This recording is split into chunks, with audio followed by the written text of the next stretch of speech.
everyone, this is Greta from Craftee. I'm going to walk you through how to use your Lino cutter and your easy carve blocks to create stamps. So you want to start out by practicing and just getting a feel for the Lino cutter itself and the carving material. So I like to hold my Lino cutter kind of like a pencil. You just need a loose grip. You don't need a tight grip. So hold it like a pencil. Just put it on the surface of your carving block.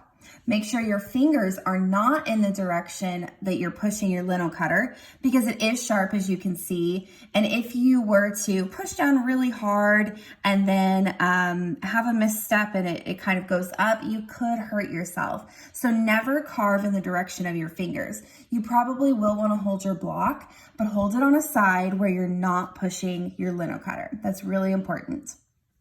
When you're ready, you're just going to hold your Lino cutter down to the surface, holding it sort of like a pencil, and just press it in. And you don't need to press hard. You can see it's really easy to cut, and you only need shallow cuts to create a stamp. So for a stamp, I might do 2 of what I just did. What you're really trying to do is just to create a raised surface. So you don't need really deep cuts until you get to the very end of your stamp and you're cutting around the outside to cut it out. So I would take some time to practice on one side of your carving block, just different shapes, different sizes, styles, and just get a feel for the Lino cutter and the block. And then when you're ready, you can turn it over and create your stamps. So I've already got one started here. But what I like to do after I've transferred my stamp design onto the materials, I like to start on the outside, and I already have this one started, so I'm just going to continue it. And I like to just glide along the outside of the stamp itself and work my way towards the inside.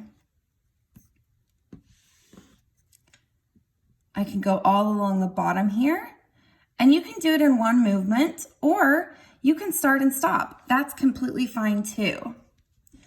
Your cuts don't have to be perfect, and they don't have to be all in one motion, because you are going to come back and carve and carve and carve. You're going to do it over and over again until you get your stamp perfect. And so it's okay to do a little bit, stop, and do a little bit more. You could turn your Lino block or your carving block as you go if you want, and just carve around the outline.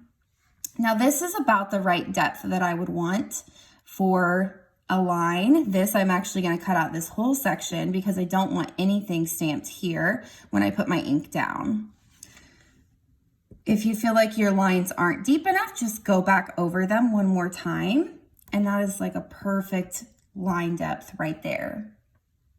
When you're completely done carving your stamp, you are going to go around the outside and create a deep line. This makes it easier to cut out with your scissors. And so you can see I'm taking more here. I'm taking a wider,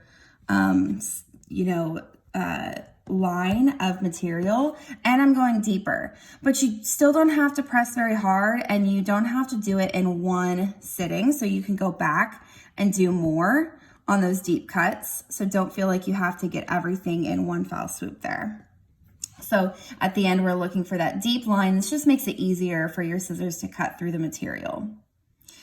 Happy carving, everyone.